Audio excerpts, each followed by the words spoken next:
All right, everybody. Today is the Monday Q&A call. So if you have any questions that you've been kind of sitting on over the weekend, feel free to type them out in the chat and we'll answer them in the order that they come in.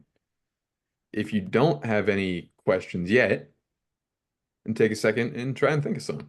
So that's what we're here for the hour.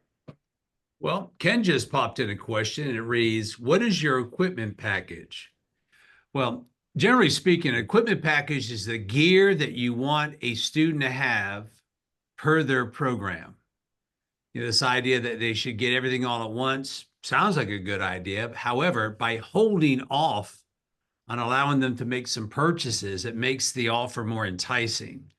So my recommendation is for each type of membership that you sell, or if you're not selling membership types, each level of rank, students need to invest in mandatory gear and equipment. Now, a lot of us come from backgrounds where we're not familiar with how expensive it is to be involved in most sports and activities. But the average American family knows that to be true, that they put their kid into a sport or an activity, that's the easy part. Supporting that sport or activity. I'll give you an example. I was in Reno yesterday, and we stopped by to watch a neighbor's kid play soccer. And it was unbelievable what this family had invested, not just into kids' equipment, but in theirs. They had a big, giant red wagon. They had this enormous canopy that they put up to protect them from the Nevada sun. They had a big Coleman, one of those old school Coleman thermoses for their beverages. They had what's that high end cooler now? Yeti. They had a big Yeti cooler that you could put a small child into. I mean, just looking at the gear they had, I bet they had blown about a couple $1,000. Oh, Fred, you're exaggerating. No, I'm not.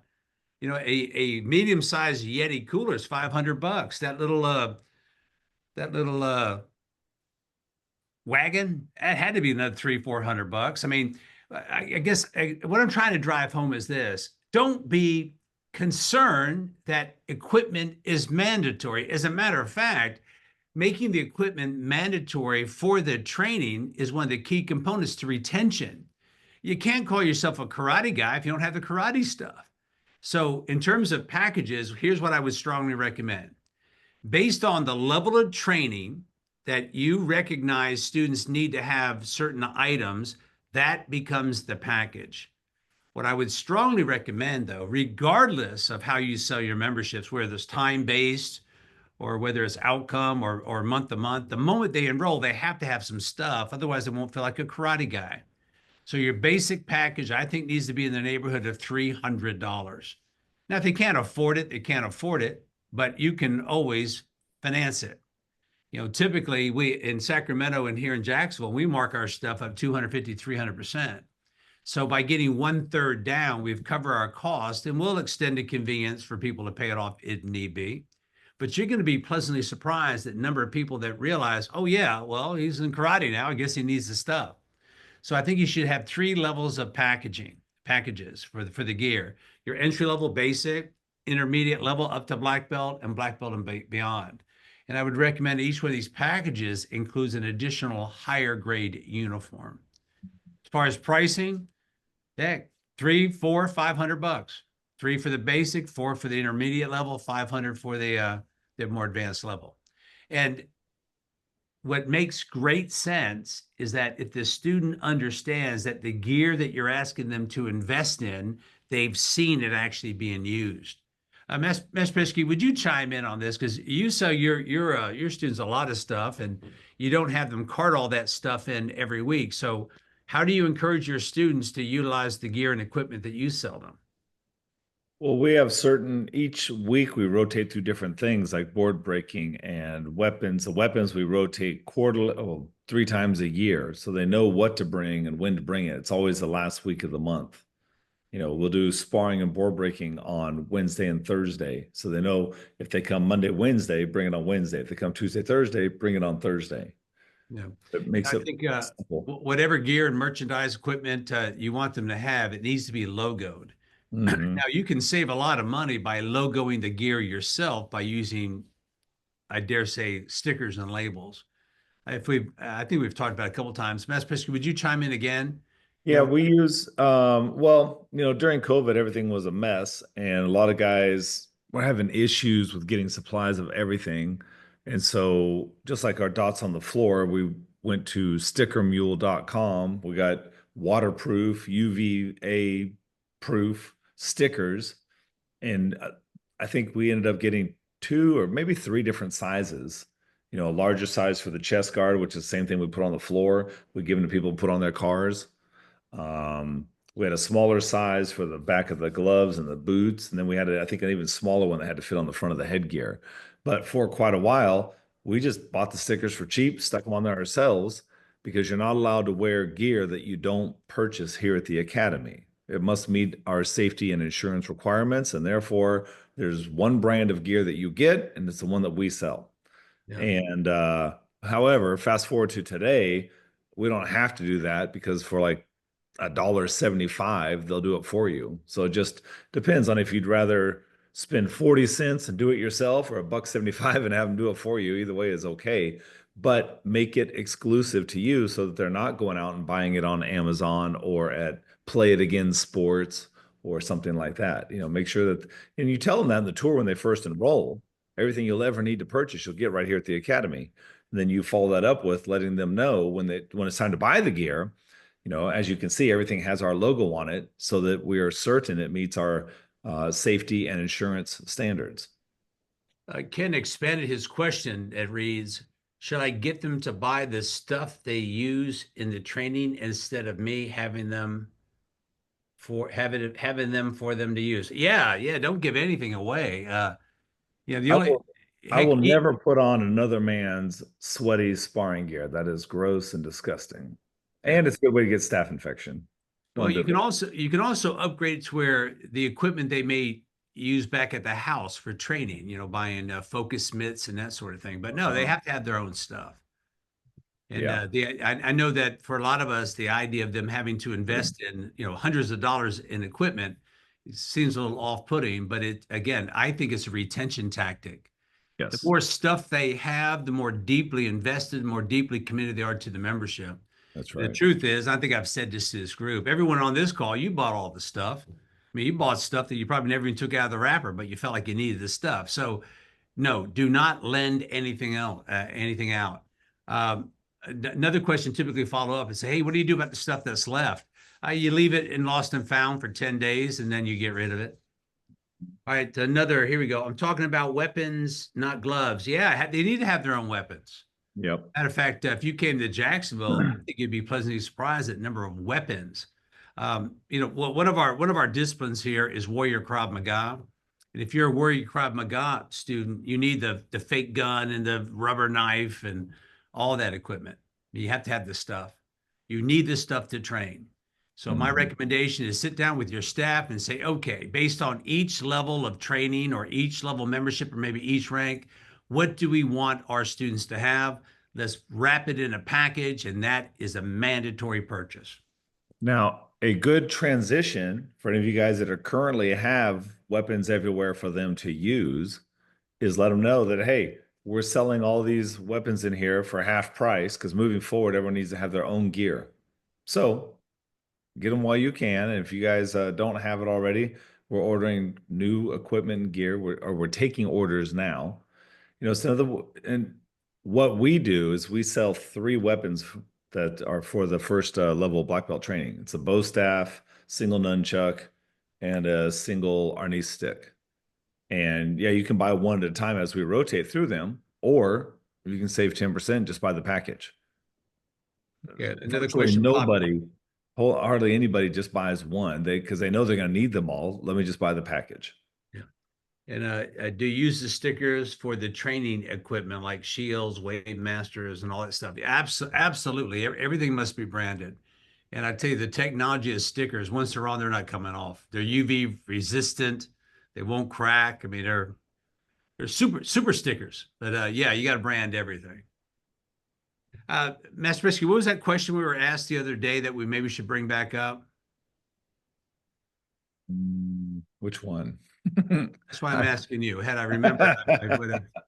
I'm not sure. Well, I know one of the questions you mentioned was how the heck do you get adults into a kids class? And the short answer is stop teaching a kids class. All right. And I say that with all sincerity. You know, if you're having them run and jump over a stack of shields or run around in circles or do crab walks all over the floor, you're never going to get adults. You're not going I should say you're never going to get their parents. Now, if you have some adults that want to do a hardcore training program, you can kill them because that's what they're signing up for. Yeah. You want a family class, just tone it down. Just tone it down a little bit. And if you want a family class where mom, dad, and the kids can all train, I know our avatar is the 35 to 45-year-old mother who hasn't worked out since high school and probably didn't work out then either. So anything that she can't do, I'm not going to do in the family. I'm not going to ask her to do in the family class because I want her to realize, hey, I can do it. I might actually get pretty good at it, and we're the ones for her. So it's all about nurturing her in that relationship to support her child. She didn't come in and say, hey, I want to be a badass or I want to lose 50 pounds. She came in saying, can you help my goofy kid? Yeah, we can. As a matter of fact, the best way to show support for helping your goofy kid is to get out here on the mat with him and introduce her to the other mommies. Right. And so now in teaching the class, in fact, we just reviewed this again in our staff training this weekend. In teaching that class, we purposely have the kids in the front and the adults in the back. And if I'm teaching the class, I really don't pay the kids much attention. I'm talking to the clients, the adults, the parents, the ones that want to know their hand should be here, not here, or whatever the case may be. The kids, they want to run, jump, kick, punch, chop, and block and yell. It's easy. They will follow along and they'll actually behave better if they know the parents are standing right behind them. However, it's the parents I'm teaching to more so than the kids. And they're lined up by height so that they get taller as they go back. I can connect with the parents in the back while I'm giving the lessons, the talking that they want their kids to hear. And it works magnificently because if you're looking down teaching the kids and entertaining, then the adults will disappear as fast as they join because they think that they're encroaching on a kids class. I don't want them to feel like they're in a kids class. It's just the class. Now, one advantage maybe I have is when I first started with my instructor back in 90, there was just the class. And if you're in the class, you're expected to behave. It wasn't romper room. It wasn't dodgeball. It was Taekwondo training. And everyone lined up, paid attention, did what they were told, or out of the class you go. So it's interesting because even though we've modified it to teach the whole family, it's actually more old school than ever. You know, everyone's got to do what they're told. Either they do their best or they go sit down. That's okay. I'm not going to get mad at you. That's just the rules to participate. So let's get started. But it's the adult, it's the mom, it's the parent that I have to build and nurture the relationship with. Otherwise, I'm just her kid's coach. And no, thank you. Hey, today's bonus day, everyone. I'm going to read Jonathan's question. A question on expansion. What would be some advice and lessons learned for licensing out your brand name and curriculum? Currently 10 years into a very generous agreement, but looking to rewrite our contract. Well, gentlemen, we have the guy with all the answers. Here's Grandmaster Clark. So, Jonathan, would you unmute yourself so you can speak directly with Grandmaster Clark? Quick question, though. Are you the licensee or the licensor? I'm the licensor. Okay, got it. Gentlemen, this is, ladies and gentlemen, this is my instructor, Grandmaster Clark.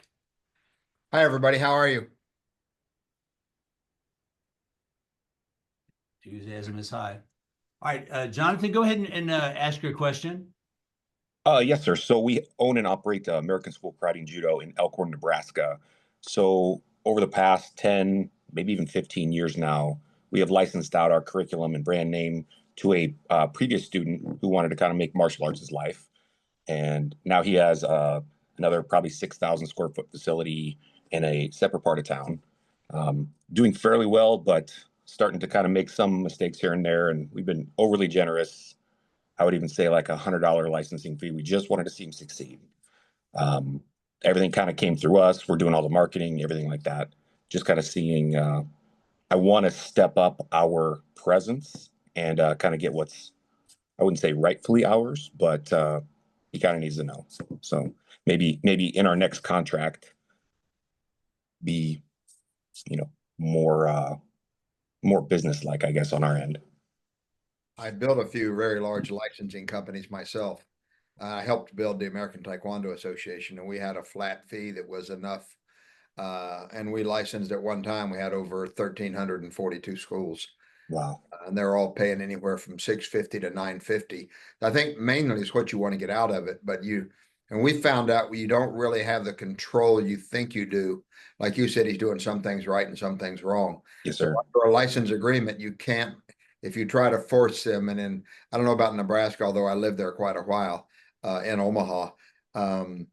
If you try to force them into doing exact things, you may open yourself up to some state requirements that you become a franchise, which is very expensive. Yes, sir. Kind of just lay the groundwork, and when they license something, they license to use the curriculum, your name, or whatever, and it's hard to change their direction.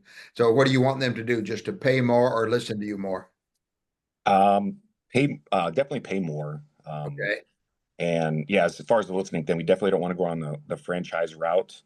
Right. However, in little personal talks, we'll kind of bring them in like, hey, the way to success isn't, poaching or stealing our instructors. We have a very, very good volunteer instructor base. Right. He likes to manipulate that. Well, I'm really struggling. I need you to over here. So there's a lot of that going on, and that could be some internal things I will handle. Right. But he's definitely got to start paying up, and actually he's given them the burden. Instead of teaching more classes, he's given the burden on to our volunteer instructors, which I despise very heavily. So I kind of want to make him pay the price, and the best way I can.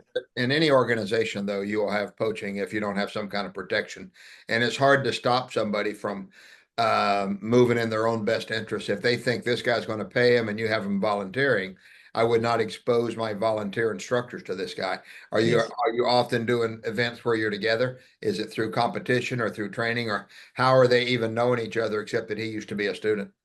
He was a prior student. All throughout our organization, we'll do Christmas parties. We'll do a lot of different events. Right. By the time they reach brown belt, they're testing out at our main location. However, all the other testings up to the second, prior before black, they're going to test over at his place. So we'll actually attend his testings and make sure everything's good, and try to maintain that good relationship. It just seems he's kind of going down a different path, and that's Right. a leadership issue as well that I need to address. Well, I mean, do you still consider yourself his instructor, and does he still consider you his instructor? Me personally, no. My wife is actually the owner of the school. Right. I would be a fourth degree. He's a fifth degree. She's a sixth degree. Right. And underneath the grandmaster. So he's technically my senior in the system. However, as far as the business goes, I can coordinate and liaise and everything like that. I don't see that you have much leverage over this particular individual. I would worry more about what the next one's going to do than what this one's doing. Okay. Do you intend to license your karate and judo to all of your students as they graduate, or what's the real intent? I mean, yes, sir. You can't make enough money off one person to make a difference in your life. It's almost better to cut them loose or let them do whatever they want, because you cannot make enough off one licensee. I built my own up to 33 at one time, and it was just that I personally owned. That's more control than doing a licensee. Why did you not just open a school as a partner with him? Is there a reason you didn't do that? I actually wasn't back. I was still in the Marine Corps at the time, so my wife ended up doing that. Okay. More so, he wanted to quit his day job to open up a school, and saw this as an avenue.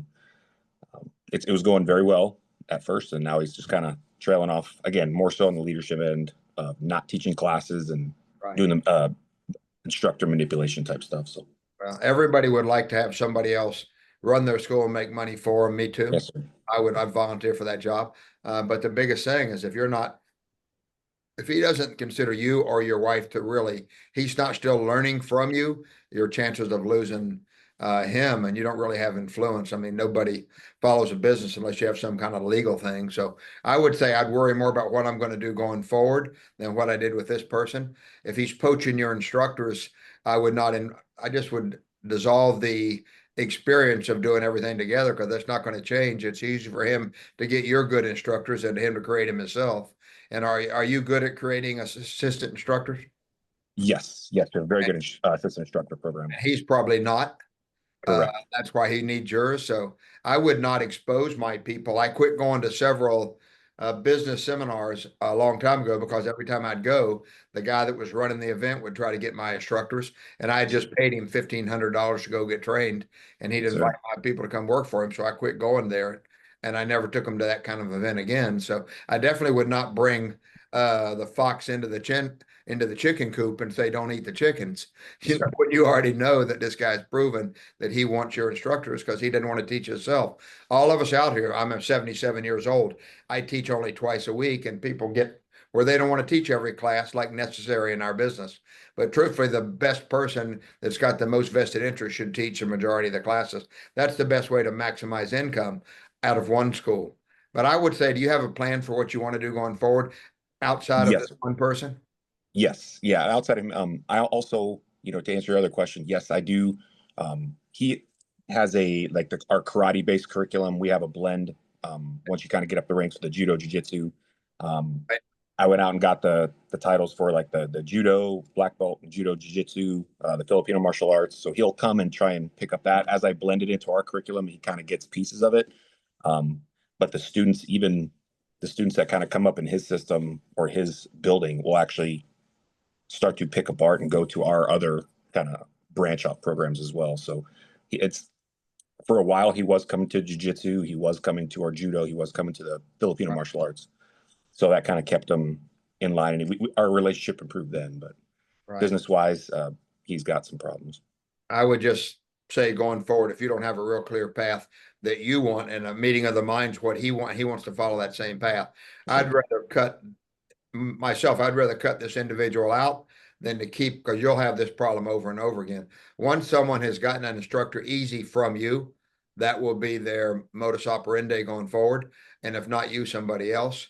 And if you have a unique program that's different from him, I would keep that unique to you and your students, anybody that wants to train with you. That's just my opinion. If you really want to grow through licensing, that's a whole different animal than worrying about one person that's using your stuff. I mean, because almost all my competitors in Jacksonville, 26 of my competitors are my former students, but I certainly don't invite them back into my house to steal my other people.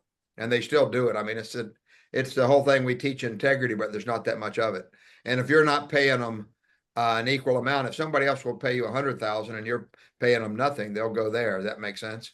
Yes, sir. So unless you're prepared to pay them to protect them, I would just stop that fox from coming into the hen house. That's first off. I don't see you're going to make a whole bunch of money off one more school. No, sir. Unless you own it. So I would say this guy's really a competitor of yours, if not for students, definitely for your instructors. Yes, sir. Understand, that's the other thing we all have to worry about, is who's competing for the loyalty of my instructors. Yes. That makes sense to you. If your intention is not to build a large licensing organization, I would not waste one bit of energy on this guy. I would maximize my own income through what Master Merton says and Master Petsky say, and just blow your one school up so big that nobody else can survive in your community. Because it makes sense to let someone open a school just because they want to, if it doesn't fit into your long-term plans for your martial arts and for your financial. So I don't know if I helped you or hurt you. That it absolutely did. 100%. Definitely, person was cashing in on our brand equity, and yes, absolutely right. Thank you, I wouldn't waste time and effort trying to save that. At some point, the doctor says, "Well, you got cancer in this one foot. Okay, we got to get rid of it."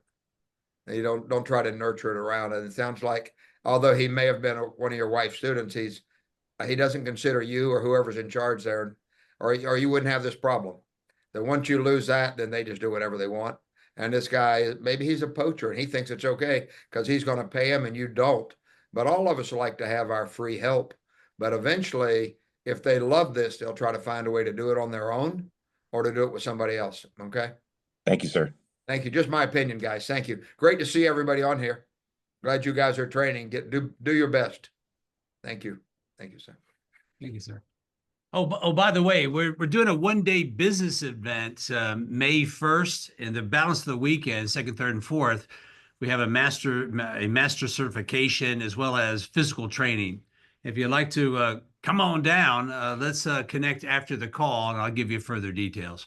All right, Master Bishka, I saw another question pop up. Let's go ahead and read it off. You're muted. You're muted, sir. Rich Silver chimed in to ask, why no franchising? Why license and not franchise? Well, again, a license is when you allow someone to use your intellectual properties however they see fit. You cannot direct them as far as business. A franchise, you are complete control. However, you got to have some deep pockets for that. I think our industry has been scarred by the number of people who have prematurely franchised and met their demise. So again, to go back to what Master Clark just mentioned, what is your long-term plan will dictate which direction you go. All right, what do we have next? That is the last question on here right now. So let's open it up. If you have a question, unmute yourself or drop it in the chat, and we will answer that right now. And while we're waiting, Kevin, I see that you're on here. Have there been any challenges now that Kevin is a relatively new client who's embraced stuff, put his blinders on and gone full steam ahead. Start off with some banging results. And I'm curious, has there been any challenges along the way that we can help you navigate through? Sir, I had a question on Saturday and I didn't write it down. I was like, on Monday, I was talking to Guru Joe. I was like, this is something we need to ask on Monday. And for the last 15 minutes, I've been trying to remember what it was. There's always something because we're growing, we're having new intros, every day, applying everything that we're learning from the group. Yes. So I know there's something, but for the life of me, the thing that I had for today has escaped my mind. Okay. Well, let me throw some questions at you that might stir it up, because I know you're trying to follow the plan right as it's laid out in the Black Belt group. And again, A+. We're selling the trial on the phone, right? Yes, sir. And we're letting the parent know. Are we asking who should we add to the trial? Yes, sir. Yes, sir. Beautiful. And that has resulted in where on 2 occasions now, actually 3, where it was only going to be one person, either a brother or sibling who they didn't think about came in, or the parent ended up actually joining as well. So that's been very effective. It's so that is like, for every 20 appointments we set, we will typically sell on average 30 trials because that one little piece of the dialogue. It's magical. All right. The next item if you treat this like a waterfall, right? The next item would be making sure the parents understand they will be on the mat. Yeah. Yes, sir. Perfect. And that one, actually, I had one. You just reminded me. I have a parent who she was on the mat on the first day, loved it with the daughter, but only signed up the daughter. And I applied that thing that we learned last week or the other week, where I said, well, you know what? It might not be the right time for you. However, since you're signing up your daughter, let me give you a month for free. And then this past weekend, she just asked me, I think I want to continue. How much is it going to be again? And so now it's in her head that, she's already been doing it for 3 weeks. She's not going to stop. Right, So. right. And let me tell you, the sweet spot is as soon as they get the first stripe on their belt, whatever class number that is, stripe them. And it's funny because people get instructors get all weird and self-conscious. Well, I don't, they might not be into it like the kids are. Bull crap. They become 8-year-old kids all over again. It is the funniest thing ever, and they love it. And you call them up there and you stripe them and you have them clap and cheer for them and take their picture and bring their kids up there with them. If they're not, make a bigger deal about it. And then you say, you know what, man, we got to make this permanent. Let's talk about membership for you next. It's amazing. It really is a shortcut. And sir, what you're referring to is this parent, or they got extended an additional trial. They're there, they're taking the classes, so promote them through as they normally would be as they're there. We put it. Yeah, so in the close of the enrollment process, we present the family, we'll fall back to the child if necessary, then we put it on sale, and then number 4, give it away. Mom, to best support your kid, here's what we're going to do. I'm going to gift you the next 30 days absolutely free, no strings attached. It is the best way to support your child in their new martial art training adventure. So for the next 4 weeks, I want you out there with them. In fact, I'm even going to give you a uniform. Just got to promise me you're going to use it. Yes, sir. And they go, now sometimes they say no, but half the time they go, Okay, yes, sir. We put them in a uniform. Let's take that a step further. Whether they agree to take the lessons or not, I think we have to drill down and make mention that to make certain your student gets off to a great start, you need to be here the first 30 days of each lesson you bring them in. And the reason for this is so they can see what we call the memorable moments in the basic program to rapidly upgrade them. Right. So we introduced the idea of additional family members on the trial, whether it's free or paid for, makes no difference, over the phone. When they come in, we remind them that we're going to work out together. Our entire presentation is all about the family membership. So we do our best to pull them into the program. But if they decide not to enroll as a family, you got to give that uniform away. Give them 30 days so they can train side by side with their youngster. And this is going to do several things. Number one, it's going to convey the value of your membership and eradicate any level of buyer's remorse.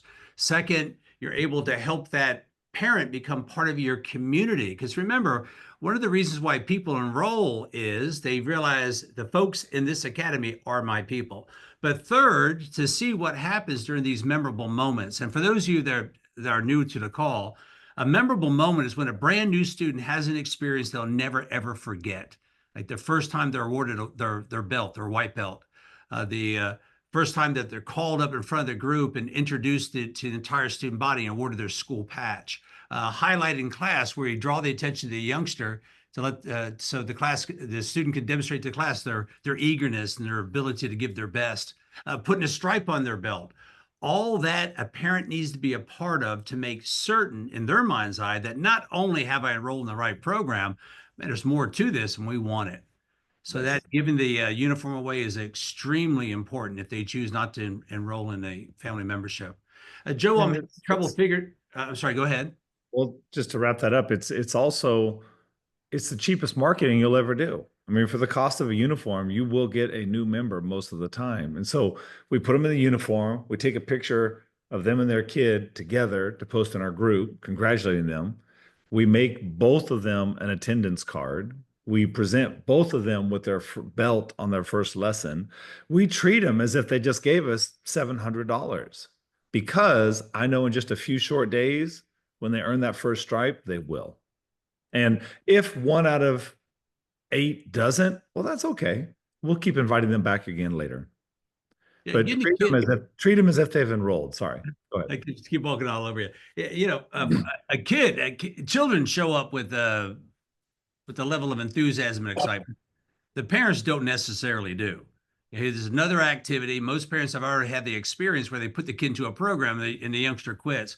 So we want to make this really, really different. How they start determines if they stay. So involving that parent, either on the mat or from the lobby vantage point, is a surefire way of helping them realize they have found the right academy. Yep. Joe, you want to go ahead and mention your question? I'm having trouble figuring out what you're asking about. Yes, sir. So recently we did an intro class. The person came in, paid for the paid intro, and then we did the close and everything. And they did not get to pay that time around. They did promise to pay and so on and so forth. And that, I've spoken to them at the end of the class. I say, great, I will see you at the next class. The arrangement was for them to send the payment to us, and they have all the details. Lo and behold, afterwards, we were given a comment saying that we were too aggressive with this. It left a bad taste in their mouth, et cetera, et cetera. And that was basically it. So I was kind of like wondering, either what things could we have done better, whether it is like at the closing. And in addition to that, before they gave the final, no, you guys it was very, at the very least, very forcefully said that you guys were too aggressive with this and so on and so forth. And that was, Joe, that was after the fact, a couple of days later? Yes, sir. So we spoke to them Friday. We got an email from them on Sunday. First they asked for what is the cost, et cetera, et cetera. We, emailed it to them and so on and so forth. And then the final response was that, hey, I'm not going to go after you, pursuing this. You guys were very aggressive, blah, blah, blah, blah, blah. Okay, now, obviously, yeah, that's it. Well, without being there, but do I understand they came in and did your introductory lesson? Is that correct? Yes, sir. Everything seems to be having indicators that they are ready to sign. Okay, so you presented the membership. Yes, sir. And I'm sorry, I was a little confused there. They promised to come back and pay, and then they had a change of mind? That is correct. Okay, it's money. It's money. You know, I read somewhere once that a person would rather stand in the middle of Times Square naked than to show their payment stubs or their W-2. You know, not having money is an embarrassing situation, and I think some people, and again, this is just my experience speaking. You know, when they can't afford it, well, it creates some frustration, some angst. They got to blame it on somebody, uh, so they blame it on you. But as far as whenever somebody comes back and says, "Hey, you were a little bit too aggressive," I apologize. I said, "Well, ma'am, I didn't mean to offend you. Maybe my enthusiasm helped your child develop that self-confidence got the better of me. But if now is not the right time to enroll, that's okay. It was wonderful to have met your family. We wish you all the best. Be cool about it." But Joe, this is the number one reason why a lot of karate guys have a knee-jerk reaction to, "Well, hold on now. They didn't do that when I didn't use these sale tactics." That's because you didn't sign anybody up. You know, the truth is, people not enrolling after your presentation will happen. But without doing a formal presentation where you are deliberate and direct about enrollment, you'll just end up enrolling less people. So just brush that one off. That was somebody who couldn't afford you. But be nice. You know, I realize now is not the right time for you to enroll. You know, pardon us if we were overly enthusiastic. But when the timing is right, we'll be here for you. It was wonderful to have met your family, and just move on from it. Sounds good, sir. Thank you. There's a couple things too where you can potentially avoid it altogether, and that is primarily just fall back faster. You know, we've had issues where instructors are like, the person didn't say no to the dollar amount they asked, and so then they want to latch onto it like a dog to a bone. And it's like, well, yeah, I'll pay you tomorrow. Okay, I don't want to fall back because I was going to get all that money. No, they didn't say yes. And the Yeah. rule is simple. If you don't get a yes, we fall back. I don't care what they say. Cover your ears. If they don't say yes, we fall back. So it sound to make sure we check all the boxes. You said they paid for the trial? Was that on the phone before they came in, or was it when they came in? They paid, sir, after. So the payments that we received from him were not via the credit card because he didn't feel comfortable for it. He sent the payment a day before the actual paid trial. So And how through a did different method, similar to Venmo kind of thing. Oh, cool. We're in Canada, so we're slightly different in payment channels, but it's similar to Venmo. So he sent You're the where? Venmo to us. We're in Canada, Oh, okay. so So, but he said, okay, yeah, that's fine. That's fine. yeah. Now, what one, excuse me. One of the one of the things that we do is we will send them the link where they can pay for it right on while we're still on the phone. And I know you have a Venmo link. Send them the link and finish it while you're on the phone. Will work even better. However, when they come in, if you can walk me through the process, I can help you really fast with it. Like, the first offer was what? Enroll today, save some money, pay this, and for the tuition, we do what? I will defer that question to Miss Beljoy because she was the one who did the close. All By the right. time, from my view and my conversation with him, he's like, okay, great. And in all transparency, he did say, yeah, X amount of dollars, is no problem. Uh-huh. So to me, it was a green light. So, and then I passed it on Okay. to Miss Beljoy. And Okay. So Ms. for me, Beljoy, there's red flags. Sorry. Ms. Beljoy, jump in here. Thank you for turning on your camera. Appreciate it. Hi, ma'am. Good to see you today. So I went through, so I went through the process of, Yeah. so we did have a price drop from before the actual trial. Let's get started. Okay. So, Okay. sorry. And then after the intro, this was after the intro from Burjo, then it was my turn. So I went through with them, that normally, sorry, I'm just putting a blank. So with the normally, sorry, I went blank. Take your time. I went through Take the your time. numbers. I went through the Yep. numbers and fairly firm and friendly, actually. And in the end, it was like almost like a gentleman's agreement. Yeah, no problem. I'm gonna send you the money. I got a yes. So that was a definite. I got a yes. Okay. Perfect. Then let's stop right there. Because what I was going to say, like we will tell them for the whole family to get started. Normally it's this, today it's that, and for the tuition we break it into 6 installments of $9.96. Let's get started. If they don't say yes, here's my credit card, we fall back. And the first fallback was or let me add this, or they give a story. yeah, Well, same thing. next Friday I'm going to get my bonus check. I'll come in. So these are examples of soft no. If they He say did give a story. yeah, yeah. He So did give a story. when they give a story, we just need to get something to make it real. And again, this is all ways to get to the truth. So if I say, okay, Ms. Belljoy, it's 6 installments of $9.96, you go, okay, great. I can do that on Friday. Perfect. Congratulations. Welcome to the Academy. Let's fill out the paperwork. And we fill out the paperwork. And what card will we be using to take care of the tuition on Friday? Great. May I have it, please? We're going to fill out the paper because this will help me get to the truth. He goes, well, whoa. I'll do that on Friday. Okay, now you're lying to me. Let's just fall back. But if he says, okay, here's the card, fill it out. Now I have more trust. And then to make it real, we're going to consummate this marriage. I'm going to say, okay, now how much of this, what portion of this can we do today? Just to make it real and secure your savings. Doesn't matter how much, whatever you can do is fine. And they'll go, well, could I do like $100? Can I do $50? I can't do anything. Well, let's at least do $20. That way the membership is intact and you save all the money. Can we do that? If I can't get them to agree to let me to run the card for something, I know it will never go through based on previous experience like you guys just had this weekend. So they've got to get the card filled. I got to get the membership agreement filled out and I have to have a transaction. I don't care how small, but I'm going to do 2 things. One, you're going to prove that you're going to pay by giving me something. And number 2, I now have permission to run the card on Friday or whatever day. I don't need to chase you for the money. Now, if they go, well, hold on a minute, story. Well, I'll tell you what, sometimes the money can be a challenge. Let's do this. Let's just break it into 12 installments of $498. And that way it'll make it easier. Would that work for your family? Well, no, it's not the money. Yes, it is. It's not the money. I just have to wait till Friday. Well, that's fine. And then they use this line that is so good and it prevents the angry message.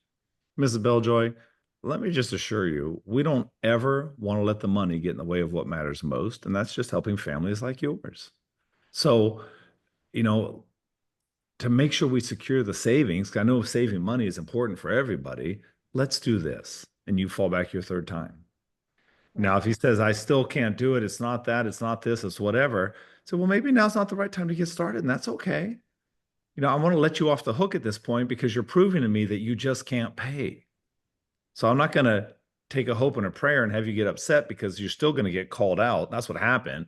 He realized these guys are waiting for me. Now I'm at home. I can be a keyboard warrior and show how upset I am because I don't have to face you anymore. I'd rather you leave happy and say, hey, if now's not the right time, it's okay. Sometimes it just doesn't work out. And so let's do this. Let's pause your trial. And that way, down the road, when you are ready to get started, we can apply that savings still. We won't miss out. Does that sound good to you? And they'll be like, oh, okay. Yeah, thank you. They're like, goody, I get to get out of here and save some embarrassment. Because like Mr. Merchant said, that's what's going on. They get embarrassed and therefore they lash out. And the last thing I want you to do is go lash out on social media, on Yelp, on Google. So let me just get to the real truth, one little step at a time. And if it's not a good fit, we'll just hug it out and send you on your way. No problem. And Right. and Joe, you're right. You avoid future problems because if they can't pay, they can't pay. And the truth is, not everyone's going to be our client. That's okay. Don't, like Kyle says, I'm not going to take it personal. Absolutely. Right. But I do Actually, want to get to the truth today. We're not going to drag Right. this out and hope and pray because when you get to the point where enrolling, let's say 20 people a month, it's too much to keep track of. It becomes a whole nother burden and we never get the growth we want because we realize our limits in keeping track of everything. It's too much to keep track of. We got to keep it simple. If we're going to sit down and talk about membership, we will leave this presentation with a decision on either how we're going to move forward or if we're going to move forward. That's the only 2 Right. outcomes we're going to have. And we're going to prove it by filling out the membership, giving me a credit card, and we're going to run something today. I don't care how much, does not matter. But you got to prove to me that you're in, or we'll help you find a way to get in, or we'll part as friends. And any of those options are okay. So I hope that was helpful. Well, Yeah, definitely. I want you to prove it, Miss Beljoy. What's your takeaway? What lesson did you just learn moving forward? Definitely to fall back. I didn't have to use that in the initial one because it was almost like a gentleman's agreement, how we left off. And what I actually did was, as soon as we realized what was wrong, and instead of blaming ourselves or that we did something wrong, because we believe in the process, I actually went back to one of the calls, which is asking for the money. And I told Guru Joe, I said it was the money. It was the money because I did things almost like a buy the book, kind of geeked out on it. And I know I'm gonna make errors along the way that I'm gonna learn, but it wasn't like I didn't think it was big. So that's a takeaway, definitely. And asking for the money is okay. Definitely, like having something, a vested interest for them is giving something if they're truly, genuinely wanted it. Because or it they is can't afford it. Sometimes they just can't afford it. Nothing you can do about that. right. Right. There's one more lesson I want to add to this to sum it up. Ready? Here we go. Be backs, don't be back. Get your answer, get to the truth, get a yes or no and be done with it. Yeah. Excellent. Very good. Thank you. Yes, sir. Thank you. All right. Mr. Freeman, why don't you unmute yourself, sir? Yes, sir. And how are things for you? Things are doing well. We're in the middle of our spring break camp this week. Oh, excellent. And what were the big camp events? Arts So- and crafts or martial arts? So we do a martial arts type camp that we do for the 5 days that we're running the camp. What we do is we run each day a specific theme. So we're doing a historic martial arts figure each and every day. So today was Bruce Lee. So everything is done based off of Bruce Lee, all the drills, all the games. We had the TV out there, so we give a whole lesson about who Bruce Lee is and what he does, his philosophy, and then we do a bunch of fun games. And actually, the hit game was, I'm not sure if you guys have ever seen it. I'm sure you guys have, where he's doing the nunchucks and he's doing ping pong with the nunchucks. Yeah. So what we did was we did balloons, and they were swinging the nunchucks around, and that seemed to be the biggest hit of the day. Thank you for sharing. The reason I pulled Mr. Freeman up is that he and I go back somewhat. We dare say 30 years. Can we go back that far? Been a long time. Yes, sir. Yes, sir. Over the course of 30 years, what has been one of the things you've learned from us that has been a saving grace in terms of building your business? You know, so I worked for your brother for a huge chunk of my life. When I first started, I did martial arts my entire life. I moved to New Jersey when I was 13. That was always the first thing we always found when I was younger, was a martial arts school. And one of the things that we did, we found Mr. Mertens and started training there. I think I was a blue belt at that point in Taekwondo. I'd already gone through, my first instructor was Master Lavalley. So that was where I got my original training from. But then moving there, I was a blue belt and started teaching classes. I'll never forget, my first class was a tiny tiger class. There was one kid on the floor, and I was 13 years old, stepped foot on the floor, and Mr. Mertens was sitting behind the front desk, and he said, "Here you go." Incredibly nerve-wracking, but honestly, one of the most amazing experiences of my life, because I probably wouldn't be here today if it wasn't that extra step and extra push. I know this is going back quite a ways. You had rolled out the mass training in the very beginning. And one of the biggest takeaways that Mr. Mertens and I implemented was the closing procedures. You know, whenever you got, I think it was the ATA at the time was doing that 6-month program where you basically got everybody to pay. I think at the time it was $99 down and 6 payments of $100 or something along those lines. We got the $100, the $99 down, and then we did the spiel after we got that first payment, that first check in our hand or a credit card. Would you like to save 10% and then do the cash out for the in full? That level of assertiveness and not being afraid to ask for the money. That would probably, to sum up your question, not being afraid to ask for money is probably the biggest takeaway that I got out of the original mass training. Well, I want you to stay a little bit afraid. Otherwise, it's no fun at all. Well, I will tell you that has since evolved, and now we do lifetime memberships at $31,000. So what's your largest single payment? The largest Not sure. I Full understand. payment. Well, we just did a family of 4 for a lifetime membership at 31,000, and they brought in cash. So that was the Every little bit helps, right? asking them to bring that in was the biggest that I've ever personally done. Well, congratulations. Well, Thank thank you. you for Appreciate sharing. I don't know. You looked overly enthusiastic. I just felt the need to call on you. It's okay. Listen, I love chiming in and listening because you guys do have a lot of gold nuggets that you guys talk about with these. And I'm trying to multitask as much as I can while doing multiple things. But again, you guys know what you're talking about, and I really do appreciate, and I like chiming in and listening and contributing whenever I can. That's fantastic. It's time for you to plan a trip down to Jacksonville. All right. What's that next question, Master Bishke? What does it read? Master Hackelman asked, adults, same parents, same class as their kid? Absolutely. Absolutely. Yes, sir. We're lying. But now, in the event that you want to create a family membership, it's Right. not a family if Timmy comes at 5 and mom comes back at 7:15. So yes, a family class means mom, dad, and the kids are in this same class. And when people typically ask that question is because they can't, in their imagination, see it working. And I remember we made the shift.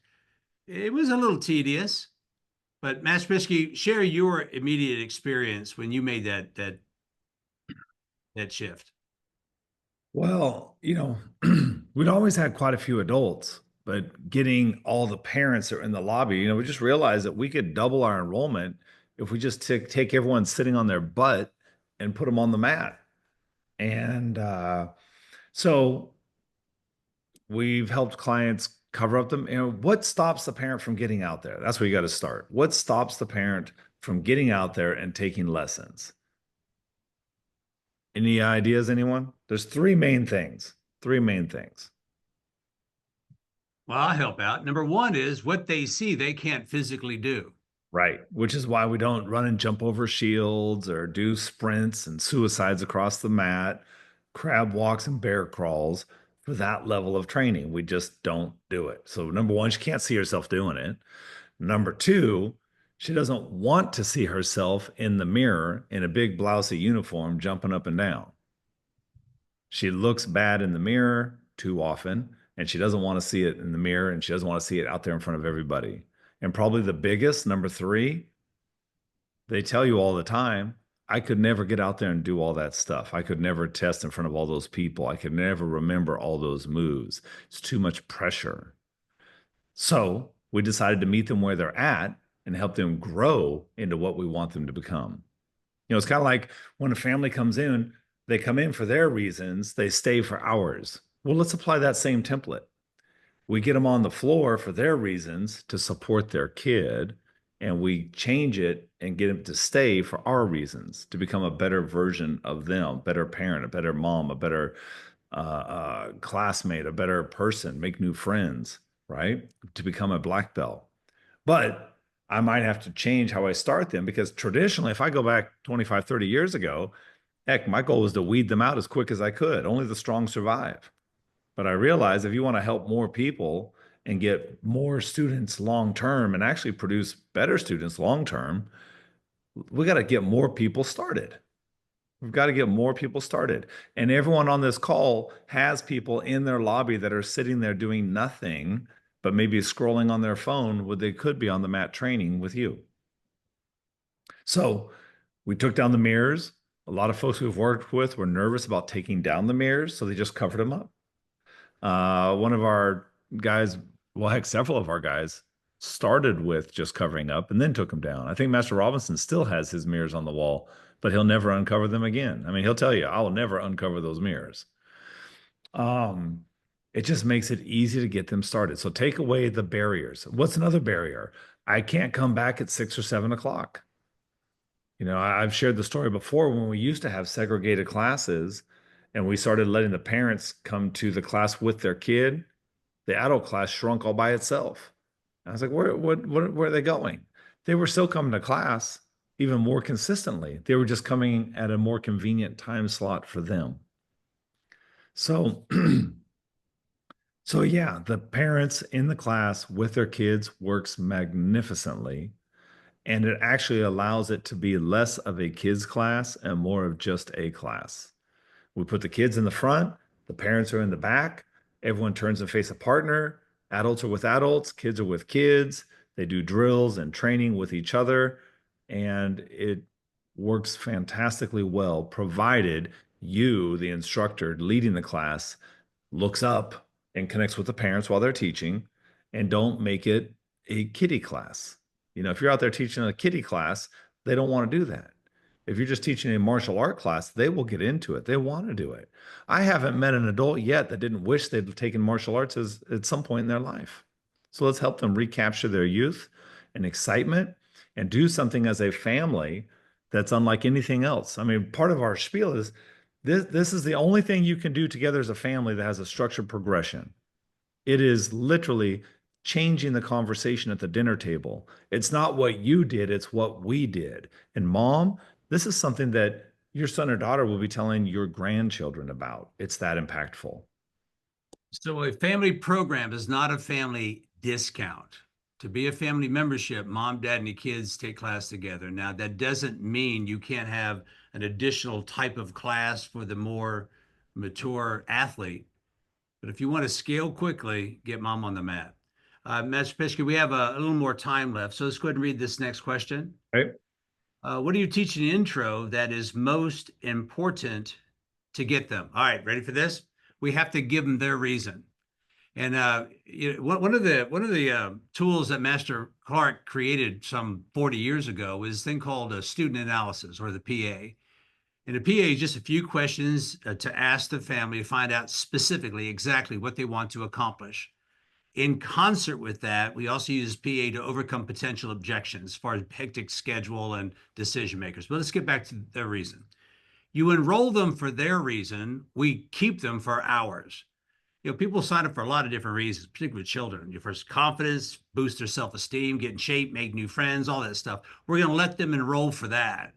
But during the protocol of the first 5 or 6 lessons, we're going to change their mind that the best membership is to commit to black belt. But let's get back to this.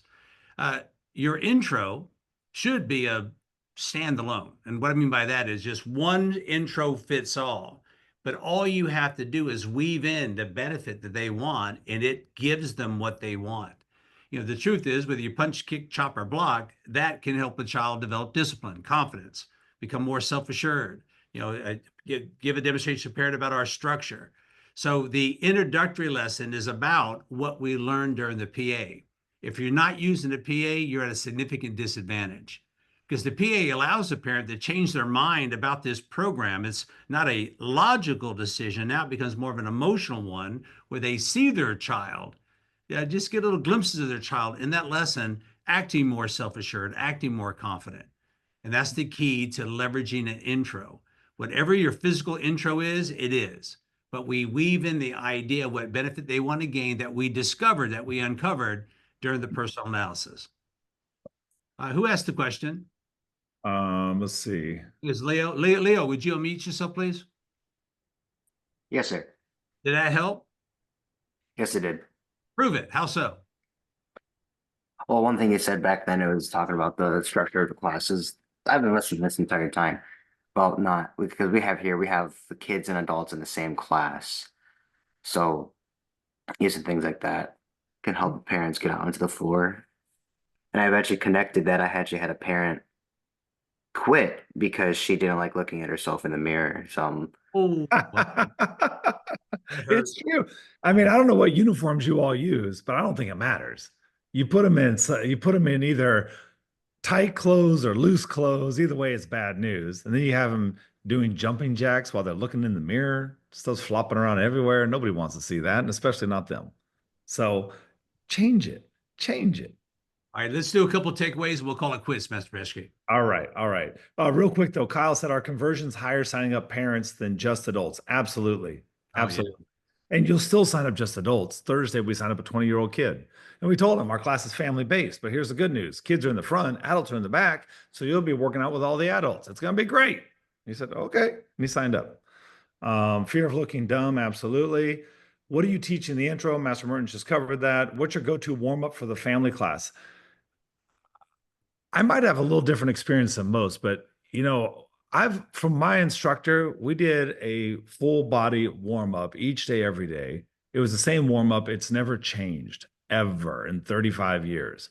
When we went to Korea and trained, guess what? They lined us up at 8 a.m. and we did the same warm up. And I looked at him, and I said, "The same warm up we do." At which point he looked back at me and goes, "Peshke, this is the same warm up I've been doing since I was a white belt." Now, why is that good? People go, "Oh, well, won't they get bored?" No, they get good. It's about loosening up, getting your body prepared for training. And most importantly, it's about taking all these scattered brains and funneling them into the idea of we're all going to follow the instructor and do what he says. It lets them get of like a one mind, if you will. You want to add to that, sir? Yeah, what I do. I grew up here in Jacksonville, and as a young teenager, I was one of Master Clark's students, and he would do the same intro time and the same warm up time and time again. It wasn't until I was invited to start learning to become an instructor that he told me what the real purpose of a warm up is. The purpose of the warm up is to conduct business, to get organized, to recognize what touch points you might have to leverage, who you need to speak to. And now, since most of our studios that we have influence with are doing attendance-based rank certification, during the warm-up gives you time to segregate the cards, so you now know who gets a stripe or who gets a belt or who gets an invitation. So your warm-up not only has the physical function of preparing the body for training, it also gives you a few minutes to get organized, to have a killer class that can generate and produce business. And as we work together, you'll see how we leverage what we call a rank station, where we can stay organized at the front end of the class to make certain everyone is properly awarded at the end of it. Great. Perfect. Well, I think All we're right. out of time. We're out of time. Yes. So I appreciate all you guys being here.